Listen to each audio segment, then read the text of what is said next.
दोस्तों, दुनिया के इतिहास के एक से बढ़कर एक अमीरों के बारे में, धनवानों के बारे में हम बचपन से सुनते भी आए हैं और पढ़ते भी आए हैं।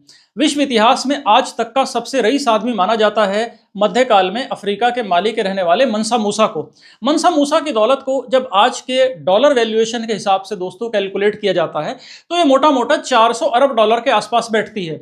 या फिर प्राचीन भारत के राजे महाराजे हों या फिर मध्यकाल के मिडिवल पीरियड के मुगल बादशाह या नवाब हों, इन सब की दौलत भी आज के हिसाब से साथियों 400 अरब डॉलर के आसपास बैठती है।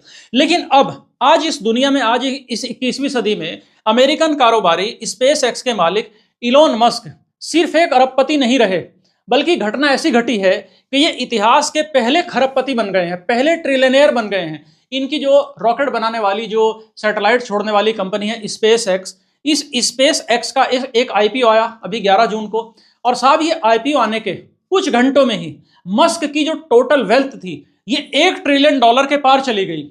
और मस्क की संपत्ति इसके साथ ही दोस्तों आज की डेट में दुनिया के 174 देशों की टोटल जीडीपी से भी ज्यादा हो गई है। मतलब दुनिया में 206 कंट्री हैं और 206 कंट्री में से 174 कंट्री ऐसे हैं जिनकी जीडीपी से भी ज्यादा, जिनकी सालाना कमाई से भी ज्यादा अकेले इस एक शख्स की संपत्ति हो गई है। उनकी ये जो रॉकेट कंपनी है साथियों, इसने शेयर मार्केट के तमाम रिकॉर्ड ध्वस्त कर दिए और इसे एक अकेले इंसान की दौलत ने पूरी दुनिया की तमाम इकोनॉमीज को आज की तारीख में झकझोर कर रखा हुआ है। दोस्तों, ये कल्पनाओं से भी परे की बात है कि आज के दौर में कोई एक ऐसा इंसान भी हो सकता है जिसके पास इतना अकूत पैसा हो, इतनी अथाह दौलत हो कि वो पूरे के पूरे देश, दुनिया की सबसे बड़ी कार कंपनियां, हॉलीवुड के तमाम बड़े स्टूडियोज, ये अगर खरीद भी लेना, तमाम स्पोर्ट्स लीग एक साथ खरीद ले, फिर भी इसके अकाउंट में, बैंक अकाउंट में अरबों डॉलर बचे रह जाएंगे। साथियों, ये कोई साइंस फिक्शन की कहानी नहीं है, बल्कि ये आज की हकीकत है, ये मौजूदा दौर की वास्तविकता है। अमेरिका का शेयर मार्केट आपने सुना होगा जिसका नाम है नेस्डेक। तो नेस्डेक पर स्पेस एक्स, इनकी जो रॉकेट कंपनी है, उसकी लिस्टिंग हुई और उसकी लिस्टिंग के साथ ही इलोन मस्क दुनिया के साथ पहले ऐसे इंसान हो गए जिनकी पर्सनल वेल्थ, जिनकी व्यक्तिगत संपत्ति $1 ट्रिलियन के जादुई आंकड़े को पार कर गई। मतलब 96 लाख करोड़ को क्रॉस कर गई नेस्डेक पर लिस्टिंग होते ही इनकी टोटल वेल्थ।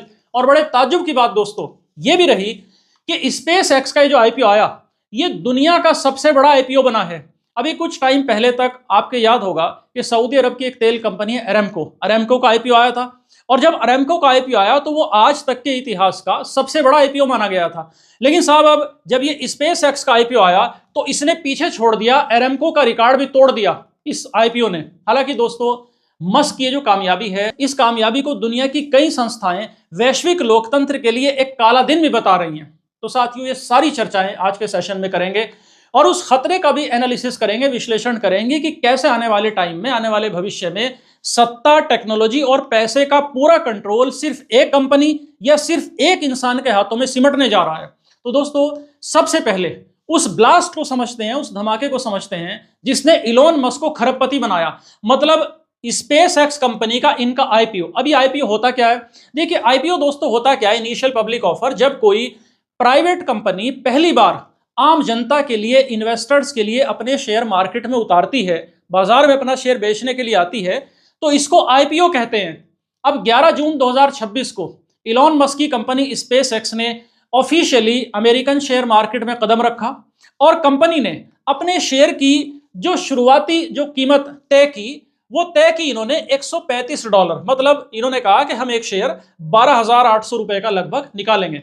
लेकिन साहब, जैसे ही शेयर मार्केट खुला, इन्वेस्टर्स में ऐसी आपाधापी, ऐसी होड़ मची कि इनका शेयर 11% की उछाल के साथ $150 पर खुला और कुछ ही घंटों में महज $176 को टच कर गया और मार्केट क्लोज होते होते दिन के आखिर तक $160 पर लगभग ये जाकर बंद हुआ।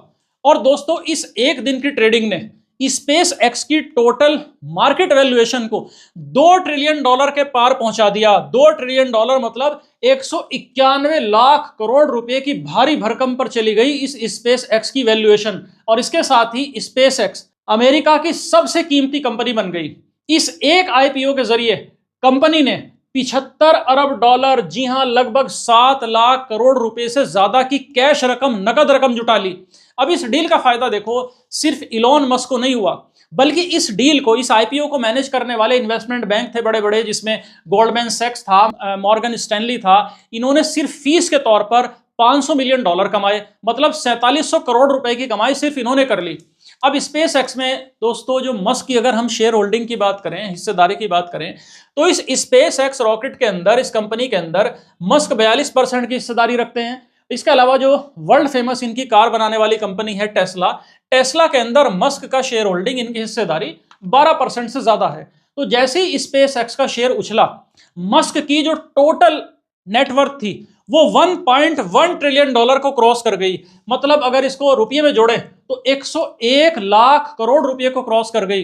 अब देखो साथियों, एक आम इंसान क्या सोच सकता है भाई? हजारों में सोच सकता है या लाखों में सोच सकता है, या चलिए करोड़ करोड़ के अरबपति वाला कॉन्सेप्ट सोच सकता है, उसकी समझ में पल्ले पड़ता है उसके, हाँ भाई करोड़पति भी होते हैं, अरबपति भी होते हैं। लेकिन ट्रिलियन एक ऐसी संख्या है, एक ऐसा नंबर है जिसे इंसानी दिमाग आसानी से प्रोसेस नहीं कर पाता। 1 ट्रिलियन का मतलब होता है 1 के आगे 12 जीरो। अगर आप आज के एक्सचेंज रेट मतलब $1 95.5 के हिसाब से अगर हम लगाएं, तो मस्क की टोटल दौलत आज 96 लाख करोड़ रुपए के आसपास है। तो इस ताकत को दोस्तों अगर हम एग्जाम्पल से समझे, आप ये जानती होंगे कि दुनिया में लगभग 206 कंट्री हैं। इन 206 कंट्री में साथियों 174 देशों की जीडीपी मतलब एक साल की पूरी कमाई $1 ट्रिलियन से भी कम है। अगर पाकिस्तान जैसे भारत के पड़ोसी देश की जीडीपी देखें तो ये $380 अरब है। तो इलोन मस्क अगर चाहे ना तो अपनी जेब से नकदी देकर 2 बार पूरा पाकिस्तान खरीद सकते हैं कैश देकर, और उसके बाद भी इलोन मस्क के पास 20 लाख करोड़ रुपए से ज्यादा के खुले पैसे, छुट्टे पैसे बच जाएंगे। इलोन मस्क अगर चाहे तो सिंगापुर और इजराइल दोनों देशों की इकोनॉमी को अकेले खरीद लेंगे। दुनिया के सबसे देखो महंगे शहरों में वैसे तो साथियों माना जाता है न्यूयॉर्क को, लेकिन भारत का मुंबई भारत के सबसे महंगे शहरों में से है। और अगर हम मुंबई के हर एक फ्लैट की, बंगले की, झोपड़पट्टी, तमाम कमर्शियल बिल्डिंग, प्लॉट, जमीन की, धरती की वैल्यू निकालें तो मुंबई की जो टोटल हाउसिंग वैल्यू बैठती है वो $950 अरब के आसपास बैठती है इकोनॉमिस्ट के हिसाब से। तो अगर इलॉन मस्क चाहे तो पूरा का पूरा मुंबई शहर एक बार में खरीद लेंगे और हर घर के मालिक बन जाएंगे। पूरी मुंबई इलॉन मस्क की हो जाएगी। इसी तरह अमेरिका की जो बड़ी बड़ी स्पोर्ट्स लीग है, 4 बड़ी स्पोर्ट्स लीग है अमेरिका की, एनएफएल जैसी, जिनकी जो कीमत है 124 टीमों की $510 अरब के आसपास है। यूरोप की जो टॉप 5 फुटबॉल लीग हैं, 96 टीमें हैं जिनकी कीमत $193 अरब के आसपास है। अब इनके आगे भारत का आईपीएल तो भी बहुत बोना है, इसकी कीमत 12 से 15 अरब ही है अभी। तो अगर इलॉन मस्क चाहें तो दुनिया के हर बड़े खेल, हर बड़ी टीम को खरीद भी लेंगे, तब भी इनके पास इतना पैसा बचेगा कि ये डिज्नी, सोनी, वार्नर ब्रदर्स और नेटफ्लिक्स जैसे हॉलीवुड के तमाम स्टूडियो भी खरीद लेंगे। इसके बाद भी इनके पास इतना पैसा बचेगा कि ये सिंगापुर की एयरलाइंस, डेल्टा एयरलाइंस भी खरीद लेंगे। दोस्तों अगर हम $1 के ट्रिलियन नोटों को एक के पीछे एक बिछा भी देना तो लगभग 15.5 करोड़ किलोमीटर लंबी सड़क बन जाएगी, और यह सड़क जमीन से लेकर चांद तक 200 बार आ जा सकती है। इतनी दौलत का मालिक एक अकेला आदमी बन गया जिसका नाम है इलॉन मस्क, और एज भी कोई ज्यादा नहीं है। तो साथियों ये कैपिटलिज्म है, ये दुनिया में पूंजी का संकेंद्रण हो रहा है, कॉन्सेंट्रेशन ऑफ वेल्थ हो रहा है। तो इस सारे माहौल में ये सवाल उठता है कि भाई जब एक कंपनी जो अभी भी, हालांकि इलॉन मस्क की कंपनी फायदे में नहीं है, तो अगर इलॉन मस्क की कंपनी देखें तो आज की तारीख में $5 अरब के घाटे में है, क्योंकि सारी कमाई ये कंपनी भी रिसर्च में डाल रही है, रिसर्च में बहा रही है पैसे को। तो शेयर मार्केट फिर इस घाटे में चलने वाली कंपनी पर इतना भरोसा क्यों दिखा रहा है? तो इसका जवाब तो देखो, इलॉन मस्क ने आईपीओ के बाद एक अपना ऐतिहासिक भाषण दिया, इसका जवाब उन्होंने उसमें दिया। इलॉन मस्क ने कहा कि मेरे जो कॉम्पिटिटर्स हैं ना, अमेरिका की बोइंग कंपनी है, जो अमेरिका की लॉकहीड मार्टिन जैसी कंपनी है, ये अच्छे रॉकेट बनाते हैं, इसमें कोई डाउट नहीं है, ये बोला इलॉन मस्क ने। लेकिन इलॉन मस्क ने एक बात कही कि इनके अंदर महत्वाकांक्षा की कमी है, एम्बिशन नहीं है इनके अंदर। इलॉन मस्क ने कहा कि मेरा जो उद्देश्य है ना जीवन का, सिर्फ साथियों सैटेलाइट लॉन्च करना नहीं है। इलॉन मस्क ने कहा कि मेरा जीवन का उद्देश्य है फिक्शन को हकीकत में बदलना, यानी जिस कल्पना को हम सोच सकते हैं, साइंस की कल्पनाओं को, मैं उसे हकीकत में बदल दूंगा, ये मेरी लाइफ का ऑब्जेक्टिव है। और इलॉन मस्क ने दुनिया से वादा किया है कि हम सिर्फ कुछ गिने चुने अंतरिक्ष यात्रियों को मंगल ग्रह पर, चंद्र ग्रह पर नहीं ले जाएंगे, बल्कि हम एक आम आदमी को, आपको, मुझे ले जाएंगे मार्स पर और मून पर। यह प्रॉमिस किया इन्होंने। और इन्होंने वैसे जो स्पेस एक्स इनकी कंपनी है, इसका जो टोटल एड्रेसेबल मार्केट यानी जो टीएम होता है उसको $28.5 ट्रिलियन बताया है। मतलब टोटल एड्रेसेबल मार्केट का मतलब होता है कि इनकी कंपनी स्पेस एक्स को लगता है कि फ्यूचर में हम स्पेस एक्स वाले $28.5 ट्रिलियन के मार्केट पर कब्जा कर सकते हैं, जो अमेरिका की पूरी जीडीपी का इक्वल है। तो साथियों, ये बेशुमार पैसा जो ये खरबों डॉलर खरबपति ये बन गए हैं, ये कहां खर्च करेंगे? तो स्पेस एक्स के सीएफओ जो ब्रैड जॉनसन है, उन्होंने बोला है कि हम ये पैसा, ये रकम मेनली 3 बड़े प्रोजेक्ट्स में लगाएंगे। पहला तो ये, आज देखो आपने स्टारलिंक कंपनी का नाम सुना होगा, जो सैटेलाइट के थ्रू इंटरनेट देती है।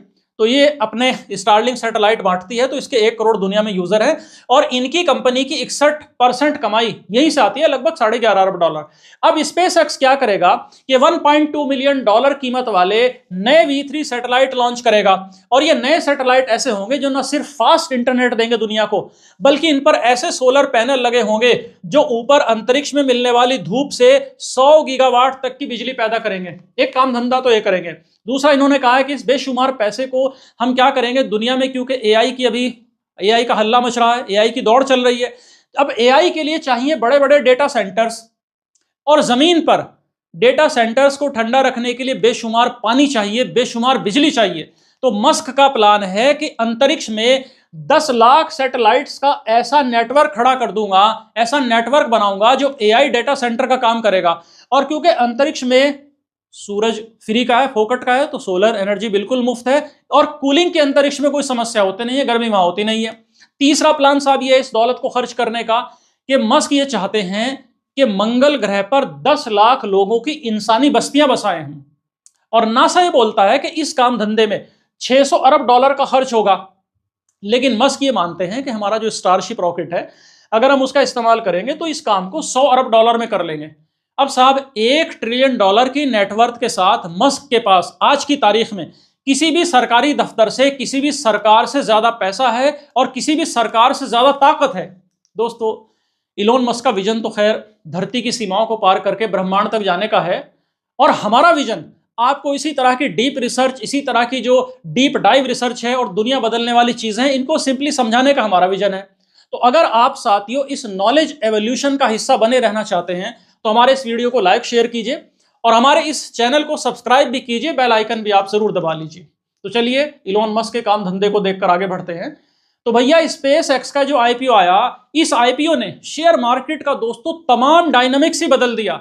शेयर मार्केट में अभी तक ये माना जाता है आज भी कि 7 मैग्निफिसेंट हैं, 7 मैग्निफिसेंट माना जाता है, मतलब जो 7 सबसे बड़ी टेक कंपनियां अमेरिका की, इनका दबदबा माना जाता है आज भी शेयर बाजार में भाई, जिसमें एप्पल है, अमेजॉन है, गूगल, फेसबुक, माइक्रोसॉफ्ट, एनवीडिया और टेस्ला जैसी कंपनियां हैं। तो जैसे ही स्पेस एक्स का आईपीओ आया, इन्वेस्टर्स ने अपने शेयर अमेजॉन में, माइक्रोसॉफ्ट में, एप्पल में बेचने शुरू कर दिए और जबरदस्त मात्रा में बेच दिए, ताकि वो जो पैसा मिलेगा उस पैसे को स्पेस एक्स में लगा सके।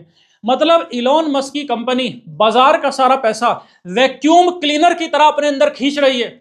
और सिर्फ इतना ही नहीं, अमेरिका में जो करोड़ों नागरिक हैं, रिटायरमेंट अकाउंट होते हैं, जैसे भारत में प्रोविडेंट फंड होता है ना, तो अमेरिका में वहां के जो बुजुर्ग लोग हैं उनके रिटायरमेंट अकाउंट होता है।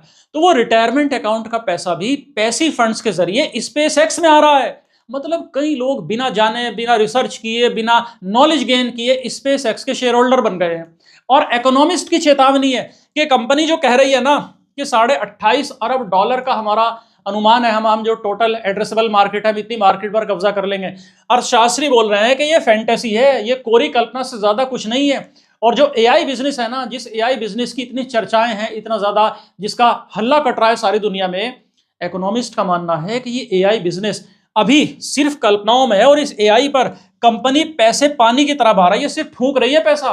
अगर फ्यूचर में कंपनी अपने वादे पूरे नहीं कर पाई तो जो करोड़ों लोगों ने पैसा लगाया है, इसमें इन्वेस्ट किया है, ये करोड़ों आम आदमियों के जीवन भर की कमाई डूब सकती है। ऐसी चेतावनी इकोनॉमिस्ट की तरफ से निकल कर आ रही है। अब दोस्तों देखो, हर सिक्के के 2 पहलू हुआ करते हैं भाई। एक तरफ जहां American share market, wall street Musk की कामयाबी के जश्न में डूबा है, खूब जाम छलक रहे हैं, वहीं दूसरी तरफ जितने भी सोशल वर्कर हैं अमेरिका के और दुनिया की ह्यूमन राइट ऑर्गेनाइजेशंस हैं, इसे मानव इतिहास का सबसे बड़ा फेलियर बोल रहे हैं। जिस दिन स्पेस एक्स का ये आईपीओ आया 11 जून को, उसी दिन न्यूयॉर्क के टाइम्स स्क्वायर पर प्रदर्शन भी हुए, प्रोटेस्ट भी हुआ, कुछ विरोध तो हुआ। जो एलन मस्क का जो एआई प्लेटफॉर्म है ना, ग्रॉक, जिसके बारे में आप जानते होंगे, तो वो जो ग्रॉक है वो डीप फेक इमेजेस बना देता है इजीली, और उसका जो पेड प्लान्स हैं तो उसको लेकर हुआ। लेकिन बड़ा विरोध हुआ साथियों दुनिया में बढ़ती वेल्थ इनइक्वालिटी का, आर्थिक असमानता का। केनिया में एक बड़ा प्लेटफॉर्म है, एक एनजीओ ऑक्सफैम। ये ऑक्सफैम वाले दुनिया में गरीबी मिटाने के लिए काम करते रहते हैं और आर्थिक असमानता को दूर करने के लिए काम करते रहते हैं। तो इनके आंकड़े हैं ऑक्सफैम वालों के। इन आंकड़ों ने बहुत सोचने पर मजबूर कर रखा है इस समय दुनिया को। ऑक्सफैम वाले कह रहे हैं कि जो एलॉन मस्क है, इनकी अकेली संपत्ति दुनिया के 46% गरीब आबादी से भी ज्यादा है। मतलब दुनिया के लगभग 4 अरब लोगों से ज्यादा संपत्ति सिर्फ इस एक आदमी के पास है। और इलोन मस्क की संपत्ति में $550 अरब का इजाफा हुआ है पिछले एक साल में। मतलब अगर इसको आप देखें कि एक साल 365 दिन में $550 अरब कमाए इलोन मस्क ने, तो इसका मतलब हर एक मिनट में इलोन मस्क ने $1 मिलियन कमाया। मतलब 8.5 करोड़ रुपए कमा रहे थे पिछले साल इलोन मस्क पर मिनट। ऑक्सफैम ने, वही ऑक्सफैम जो केन्या में हेडक्वार्टर है जिसका, और ये ऑक्सफैम इनकम इनइक्वालिटी और एंटी पॉवर्टी के लिए, मतलब पॉवर्टी मिटाने के लिए काम करती है। तो इन ऑक्सफैम वालों ने इस तरह के एक्टिविटीज को, इस तरह के पैसा एक आदमी के पास आने को वैश्विक लोकतंत्र के लिए एक डार्क डे का, एक काला दिन का। और ये कहा कि देखो, एक खरबपति बनना किसी अच्छी अर्थव्यवस्था की निशानी नहीं है। ये इस बात का सबूत है कि दुनिया की तमाम ताकत, दुनिया की सारी दौलत चंद मुट्ठी भर लोगों के हाथों में सिमट रही है, जबकि करोड़ों लोग हैं आज भी दुनिया में जो अपनी बुनियादी जरूरतों के लिए हाथ पांव मार रहे हैं, संघर्ष कर रहे हैं, मर रहे हैं रोटी कपड़ा और मकान के लिए। ऑक्सफैम वालों का दावा है कि अगर मस्क की संपत्ति पर सिर्फ 10% का टैक्स लगा दें, सिर्फ 10% का वेल्थ टैक्स लगा दिया जाए, तो दुनिया भर के 80 करोड़ लोग जो गरीबी रेखा से नीचे हैं, उनको बाहर निकाला जा सकता है, उन 80 करोड़ लोगों को हमेशा के लिए। और एक डेटा यह भी है वर्ल्ड बैंक का कि जो 70 करोड़ लोग हैं दुनिया में जो जबरदस्त गरीबी में हैं, मस्क अगर चाहें तो इनमें से 70 करोड़ लोगों में से हर एक इंसान को $1430 दे दें, मतलब लगभग भारत के 1.25 लाख रुपए अगर दे दें, तो इनको भी बहुत फायदा मिलेगा, गरीबी से बाहर आ जाएंगे। तो इतनी दौलत है कि दुनिया के 70 करोड़ लोगों को इलोन मस्क 1.25 लाख रुपए दे सकते हैं और उन्हें गरीबी से बाहर खींच सकते हैं। तो साथियों, इस तरह की बहस है जो दुनिया भर में इस समय चल रही है। भाई, बहस यह है कि क्या हमें मंगल ग्रह पर करोड़ों डॉलर खर्च करने की जरूरत है, जब हम अपनी धरती पर यहाँ करोड़ों बच्चों को भूखा मरता देख रहे हैं, करोड़ों लोग भूखे सो रहे हैं धरती पर। एक तरफ मस्क ये दावा करते हैं कि मैं तो जीरो हाउस में रहता हूं। ठीक है, नो डाउट, मस्क एक ऐसे छोटे से घर में रहते हैं जिसकी कीमत मात्र 47-48 लाख रुपए है, जितने में दिल्ली में भी ढंग का फ्लैट नहीं मिलता। प्रीफैब हाउस बोलते हैं इसको। तो क्या ये दिखावा है मस्क का? तो दिखावा ही लगता है भाई। एक तरफ तो आप कहते हैं कि मैं प्रीफैब हाउस में रहता हूं $50,000 वाले, लेकिन दूसरी तरफ मस्क की संपत्ति दुनिया की अर्थव्यवस्थाओं को निगल भी तो रही है। अब मस्क का ये जो $1 ट्रिलियन का आंकड़ा है, ठीक है, इसको टच कर लिया इन्होंने, लेकिन अब सवाल ये पैदा हो रहा है कि जो ये एक्सक्लूसिव क्लब है, हो गया ना अब खरबपति का, अब मस्क तो इस क्लब के पहले मेंबर हो गए साहब, ट्रिलियनेयर क्लब के। अब इसका अगला मेंबर कौन बनेगा? तो ब्लूमबर्ग बिलियनियर इंडेक्स ये बताता है कि साहब मस्क जो है वो, और दुनिया में मस्क के बाद जो गूगल के को फाउंडर है लैरी पेज, इनकी संपत्ति $306 अरब है। अब इन दोनों के बीच का फासला साथियों आप देख लीजिए, ये फासला कितना बड़ा हो गया है। ये फासला बहुत बड़ा हो चुका है। अब इसके बाद आप देखिए कि सर्जेई ब्रिन है, अमेजॉन के जेफ बेजोस हैं, ओरेकल के लैरी एलिसन हैं। अगर इन मस्क के बाद के जो 4 रईस है, अगर इनकी संपत्ति जोड़ भी लें तो भी ये संपत्ति इलोन मस्क के बराबर नहीं बैठती, तब जाकर के थोड़ा बहुत आसपास ही पहुंचते हैं। तो मतलब आप समझिए कि आने वाले टाइम में मस्क के कुर्सी पर अगर कोई खरबपति कब्जा कर सकता है, तो दो अरबपति आज की तारीख में ऐसे हैं जिनसे दुनिया ये उम्मीद लगा रही है कि शायद आने वाले दौर के खरबपति ये होंगे। एक तो फेसबुक के मार्क जुकरबर्ग और एनवीडिया के जेनसेन हुआंग। इन्हें माना जा रहा है कि आने वाले दौर के खरबपति ये हो सकते हैं। इनका बिजनेस मॉडल दुनिया के इकोनॉमिस्ट और फाइनेंशियल एक्सपर्ट ऐसा मानकर चल रहे हैं। तो दोस्तों, 100 की एक बात यही है कि हम आज एक ऐसे दौर में हैं जहां कॉरपोरेट की ताकत सरकारी ताकत से बहुत बड़ी हो गई है। इलॉन मस्क का जो स्पेसएक्स का आईपीओ आया है, सिर्फ एक फाइनेंशियल इंसिडेंट नहीं है, बल्कि ये एक इंसान के उस सपने की जीत है जिसने अपने इमेजिनेशन को, अपनी कल्पना को दांव पर लगाकर शेयर मार्केट को अपना गुलाम बना लिया। लेकिन ये अचीवमेंट अपने साथ इंसानियत के लिए बहुत ही गंभीर और सीरियस और चुभने वाले सवाल भी लेकर आया है। भाई, एक तरफ तो आप देखिए कि इलॉन मस्क का वो विजन है जिसमें वो इंसानों को एक मल्टी प्लेनेटरी स्पेशीज बनाना चाहते हैं। मतलब मल्टी प्लेनेटरी स्पेशीज मतलब वो जमीन पर भी रहे, अंतरिक्ष में भी रहे, ताकि कल अगर धरती पर कोई प्रलय आ जाए, कोई क़यामत आ जाए तो इंसानियत मंगल ग्रह पर जिंदा रह सके। और इसके लिए इलॉन मस्क 1 ट्रिलियन जैसी जो भारी भरकम रकम है, इनकी जरूरत थी, अब इनके पास है। वहीं दूसरी तरफ ऑक्सफैम जैसी जो इंटरनेशनल बॉडीज हैं, वो ये कहती हैं कि अंतरिक्ष का जो इतना ये फैंटेसी प्रोजेक्ट है, जो काल्पनिक इनका प्रोजेक्ट है, इस पर पैसा बहाने के बजाय अगर इस धन दौलत को जमीन पर रहने वाले गरीबों की गरीबी, भुखमरी जैसी जो मेन प्रॉब्लम्स है, अगर इस दौलत को उसको सुलझाने में लगाया जाए तो करोड़ों लोगों का आज और ज्यादा बेहतर हो सकता है। तो साथियों, इस सारी बैकग्राउंड में कई सारे सवाल उभरते हैं जो दिमाग को झकझोरने वाले सवाल हैं। भाई, क्या मानवता का भविष्य मंगल ग्रह पर बस्तियां बसाने में है, जिसके लिए मस्क जैसे खरबपति का होना जरूरी है? या फिर किसी एक इंसान के पास इतनी बेशुमार दौलत का होना हमारी दुनिया और हमारी डेमोक्रेसीज के लिए एक भयंकर खतरा तो नहीं है? या फिर क्या जो वेल्थ टैक्स, जो 10% टैक्स लगाने की बात हो रही है, जिससे दुनिया के 80 करोड़ लोग गरीबी रेखा से बाहर आ जाएंगे, तो क्या इस तरह का जो संपत्ति कर है, वेल्थ टैक्स है, इस पैसे को लगाकर, वसूल कर खरबपतियों से क्या गरीबों में बांट देना चाहिए? तो अपनी सोच, अपने लॉजिक और अपने तर्क साथियों कमेंट बॉक्स में विस्तार से लिखिएगा। आप मस्क के समर्थक हैं या मस्क के आलोचक हैं, ये भी मुझे जरूर बताइएगा। और अगर आपको साथियों ग्लोबल इकोनॉमी का, स्पेस टेक्नोलॉजी का और सोशल इकोनॉमिक्स का ये डीप रिसर्च वाला वीडियो पसंद आया हो तो साथियों उसको लाइक शेयर करिए और हमारे चैनल को साथियों सब्सक्राइब भी जरूर कीजिए। इसी तरह की डीप रिसर्च के लिए हम बहुत ज्यादा मेहनत के साथ आपके लिए ये सेशन तैयार करते हैं। और बेल आइकन भी दोस्तों जरूर दबा लीजिए। मिलते हैं अगले वीडियो में इसी तरह की बेहतर रिसर्च के साथ, बेहतर सेशन के साथ। तब तक के लिए दोस्तों थैंक यू एंड जय हिंद।